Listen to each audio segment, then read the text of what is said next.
You've seen this happen 100 times. You spend 40 minutes in the shower, carefully detangling every strand, and you step out into the mirror with what looks like perfect, defined curls. But then, as the air hits it, that smooth structure begins to fray. Within an hour, those ribbons expand outward into a chaotic, undefined cloud. The perfect wash day you were promised feels like it disappeared the second your hair actually finished drying. Most of us respond to this by following the standard beauty industry loop. We buy a thicker cream, a heavier oil, or a miracle mask that promises to tame the beast. We've been conditioned to believe if the hair is frizzy, we just haven't bought the right product yet. But after spending hundreds of dollars on bottles that sit half empty under your sink, the result is usually the same: hair that is either greasy and weighed down, or still frizzy, just more expensive. Frizz is a mechanical failure in moisture retention. It's a physical response to how the hair interacts with the air around it. When the hair can't hold on to the water you gave it in the shower, it looks for that moisture elsewhere. It's a structural problem, not a personality trait of your hair. And treating it like a physical process changes how you approach every single step of your routine. This video details a precise 5-step kinetic protocol designed to change the way your hair cuticle behaves during the drying process. We're moving away from guessing and moving toward a repeatable scientific method. By the end of this routine, your curls will have a structural integrity that holds up against movement and time, because we are addressing the physics of the strand rather than just masking the surface. The goal here is to treat your hair hydration as a closed system. If we can lock the water inside the hair shaft and keep the cuticle sealed from the moment you turn off the faucet until the hair is 100% dry, we engineer the frizz out of the equation. This isn't about luck, it's about a sequence of physical actions that force the hair to stay in its grouped, hydrated state. Step 1 begins before you even reach for a towel. In fact, for this protocol, the towel is your enemy at this stage. Your hair must be completely saturated to the point of dripping. If you hear the water hitting the floor, you're doing it right. Most people make the mistake of dampening their hair or towel drying it to save time, but that's exactly when the frizz begins to form. You need maximum water volume to keep those curl clumps together. To understand why this saturation matters, we have to look at the biology of the strand. On the left of this diagram, you see a hydrated cuticle. The outer scales lie flat, creating a seal that keeps water inside. Lit on the right, look at what happens when the hair starts to dry out prematurely. Those outer scales lift upward. They act like tiny physical hooks, reaching out into the atmosphere to pull in any ambient moisture they can find. That reaching is what creates the fuzzy, halo-like texture we call frizz. The secret is to trap that internal water before those scales have a chance to lift. By applying your styling products while the hair is still soaking wet, you create a barrier that holds the scale down. You are essentially tricking the hair into thinking it's still submerged in water, which neutralizes the mechanical urge for the cuticle to reach outward. Now, how you apply that product is just as important as when. We use the praying hands technique. Take your leave-in conditioner or a strong hold gel, rub it between your palms, and then sandwich a section of hair between your flat hands. Glide them from the root all the way to the ends. This coats the surface evenly without raking your fingers through, which would break apart the natural clusters your hair wants to form. We want those clusters to stay large and unified. Once the product is on the surface, we need to move it into the strand using the squish-to-condition method. Cup the ends of your hair in your palms and push them upward, scrunching toward the scalp. This creates an upward mechanical force. You aren't just scrunching for shape. You are physically forcing the water and product mixture deep into the hair shaft, ensuring every layer of the cuticle is hydrated. Did you hear that? That squelching, wet sound is your most important indicator. If you don't hear that distinct squish when you press your hair, it means you don't have enough water or enough product.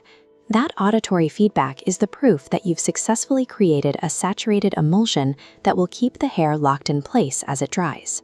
If you skip this part or try to do it on hair that is only damp, the foundation of the style is already broken.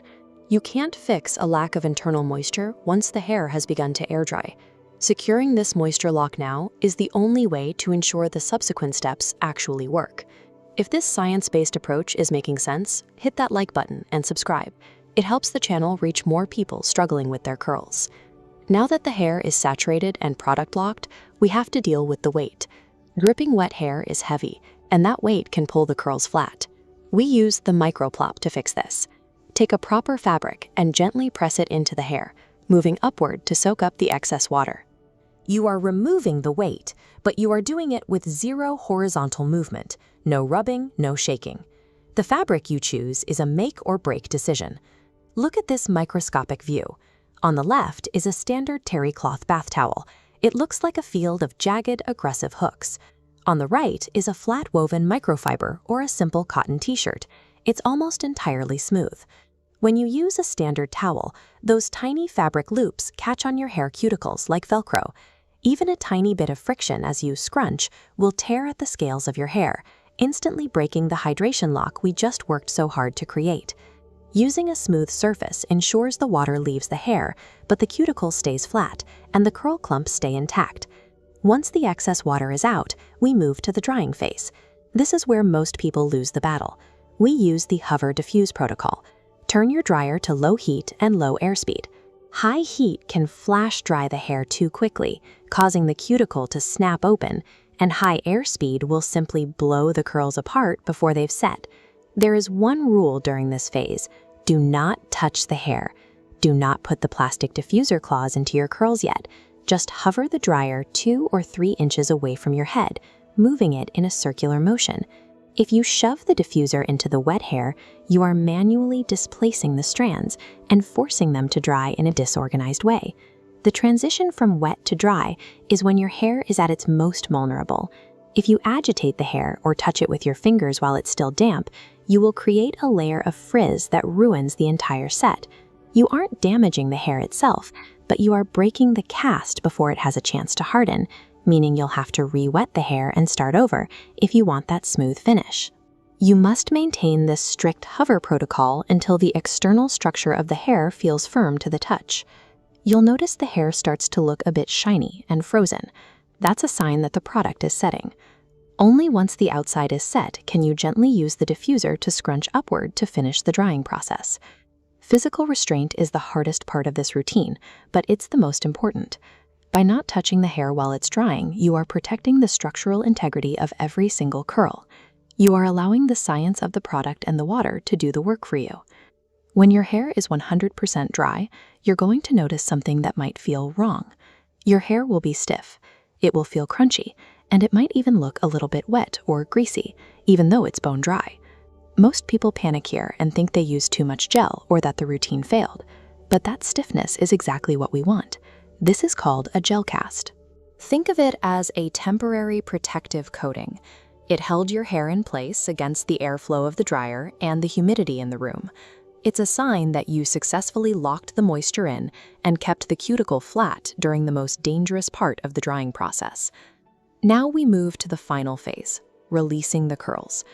To do this without creating friction, take exactly 2 drops of a very lightweight hair oil, something like Jehovah or a light silicone blend, and rub it between your palms. The oil acts as a mechanical lubricant, allowing your hands to touch the hair without causing the cuticles to snag against each other. Now, gently scrunch the hair with your oiled hands.